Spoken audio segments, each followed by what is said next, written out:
Olá, sejam todos bem-vindos a este nosso canal da Casa da Paz Allan Kardec de Santa Vitória do Palmar, para mais uma exposição doutrinária acerca do Evangelho segundo o Espiritismo. Hoje faremos uma reflexão sobre o item 8 do capítulo 14. O capítulo 14 do Evangelho segundo o Espiritismo trata do tema honrai vosso pai e vossa mãe. E o item 8 é sob o título Parentesco Corporal e Parentesco Espiritual. Nos esclarece Kardec, neste item, que os laços de sangue não determinam necessariamente os laços espirituais. O corpo gera o corpo, porém o espírito não é gerado pelo espírito. Os verdadeiros laços de família não são os da consanguinidade, mas sim os da simpatia e da afinidade de pensamentos que unem os espíritos antes, durante e depois da encarnação. É assim que dois seres nascidos de pais diferentes podem ser mais irmãos pelo espírito do que se fossem pelo sangue. Eles se querem, se procuram, sentem prazer em estar juntos, enquanto dois irmãos consanguíneos podem repelir-se, como aliás vemos todos os dias. Questão que só o Espiritismo pode explicar pela pluralidade das existências.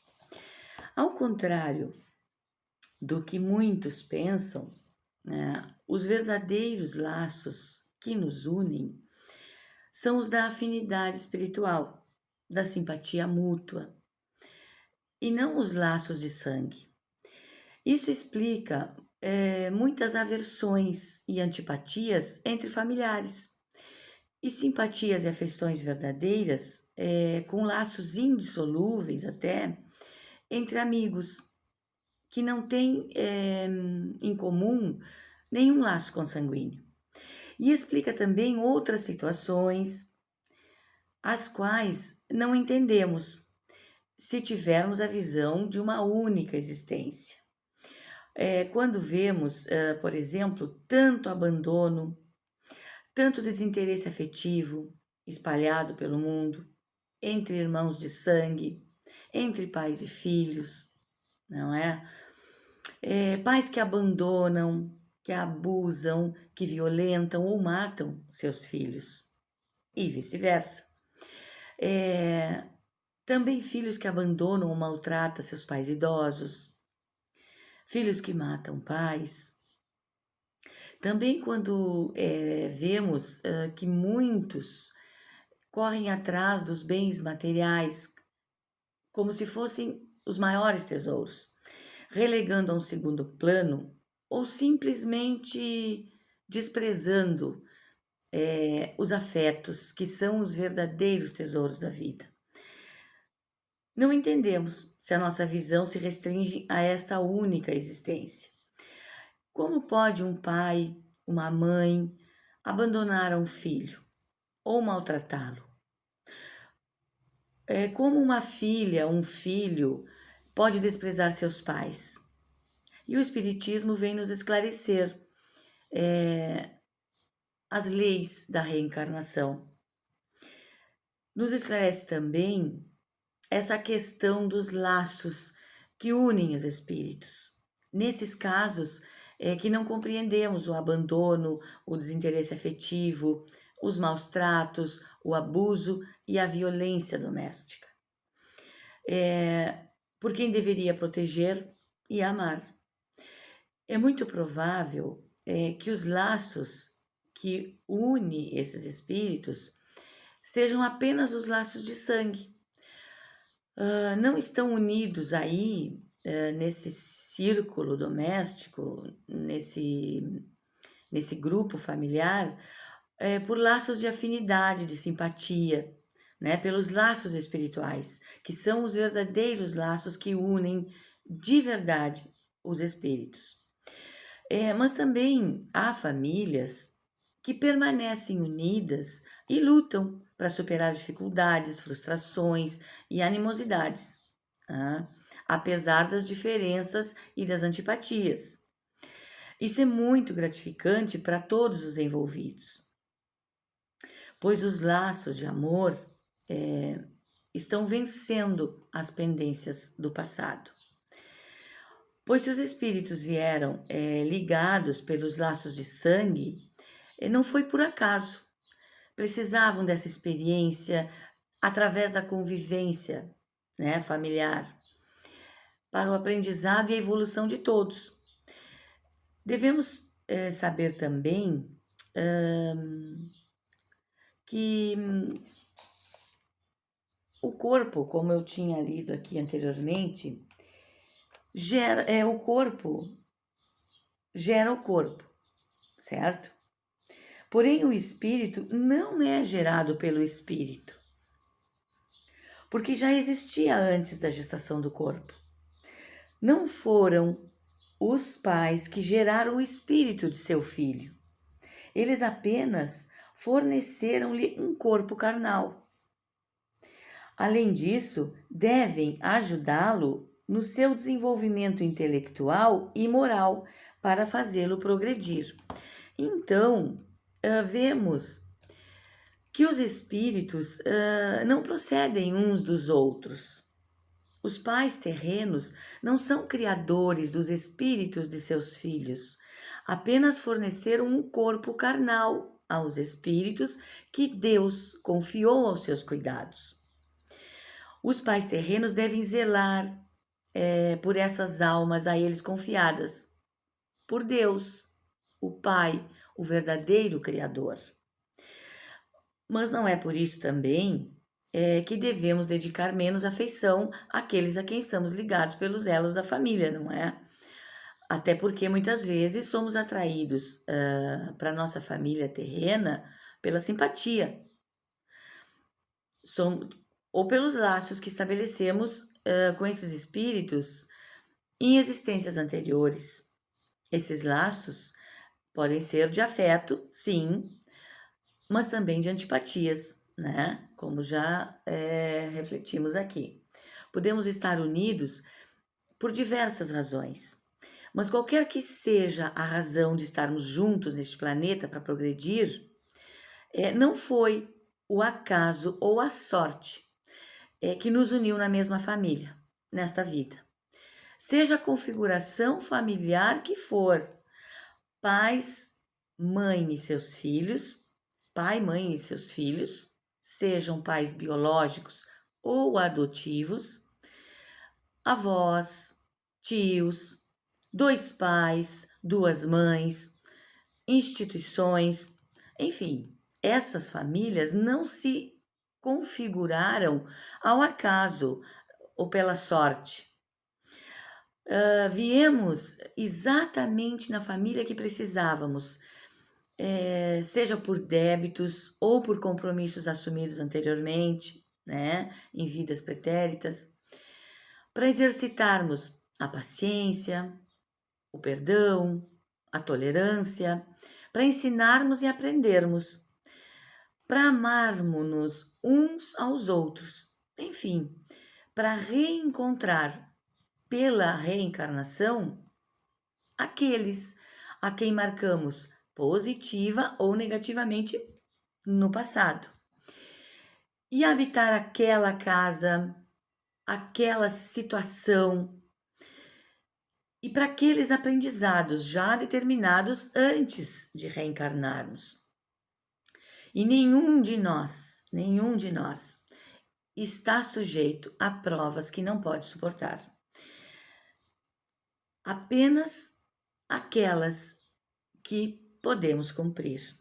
Se fracassamos, não é por falta de condições, é por falta de vontade.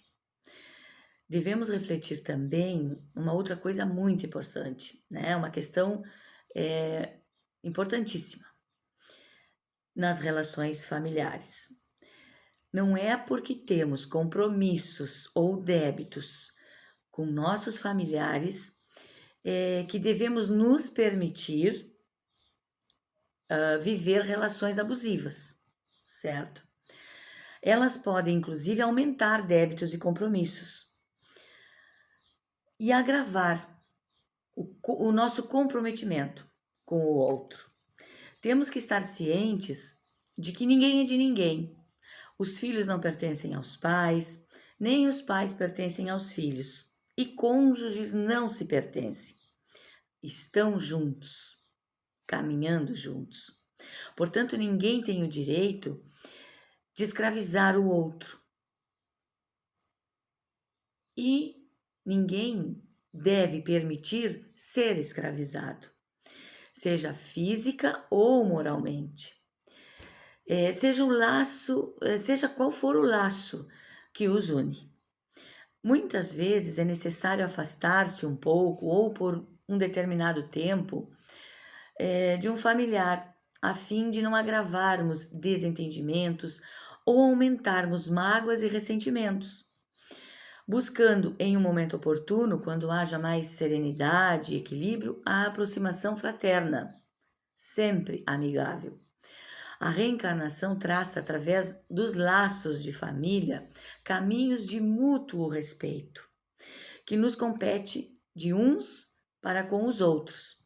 Então não devemos também nos entregar ao vitimismo, julgando o outro como o único responsável pelos desentendimentos, pelas frustrações na relação.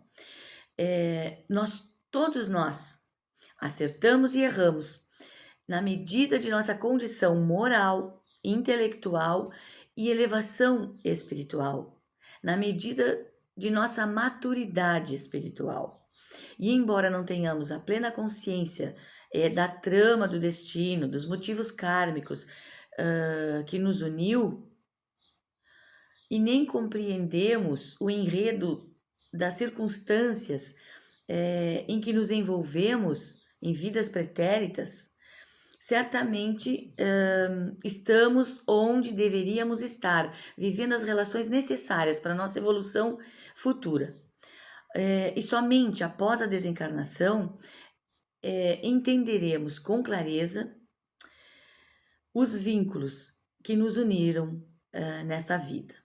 O certo é que estamos na Terra para nos aperfeiçoarmos, amarmos e fazermos o bem. E para reforçarmos nossas reflexões sobre esse tema, eu vou ler uma crônica intitulada Família Espiritual, da revista O Consolador, ano 3, número 140. Um dia desses fomos visitar uma família dessas em que o amor impera. A mulher, já em idade avançada, está na fase final de um câncer com metástases generalizadas. O hospital de câncer havia receitado uma medicação para a dor, cuja caixa de comprimidos custava R$40 e durava apenas 3 dias. O marido, também de idade avançada, catador de papel, não descansava, mas não a deixava sem o remédio. Fomos visitá-la em sua casa. A senhora enferma ofegava dispneica, enquanto a filha carinhosamente fazia de tudo para confortá-la, acarinhando-a enquanto agia. Mãe, está bom assim? Mãezinha, está melhor assim? Estava a senhora numa cama hospitalar novinha que eles tinham guardado para quando fosse preciso, porque a mãe do marido havia usado quando precisou. A casa limpinha, mas miserável. Eles se preocupando. Será que é bom comprar um aparelho de pressão? A pressão dela subiu muito no hospital, disse a filha. Nós, vendo aquela preocupação toda, e eles não tinham nem o que comer, mas se sacrificavam por ela. A pressão dela é boa, não precisa, está normal, dissemos. Aposto como a senhora ficou aflita demais, internada, né? E a pressão subiu devido a isso no hospital. É verdade, disse ela. Lá eu fiquei tensa demais. O amor deles ali, visível, bonito e emocionantes os cuidados que dispensavam. Quando saímos, ficamos sabendo que a doente havia se casado há uns 20 anos com aquele senhor. Quando isso ocorreu, aquela senhora já cinquentenária, que carinhosamente cuidava dela e a chamava de mãe, naquela época tinha cerca de 30 anos, e recebeu dela a atenção e o carinho de mãe que ela nunca havia recebido de sua mãe biológica, que a havia abandonado quando criança. Casada, com filhos e netos, cuidava agora da senhora acamada, sua mãe adotiva, com um carinho que emocionava quem as via. Essa é uma família espiritual. Pensamos, né? Milhares há assim.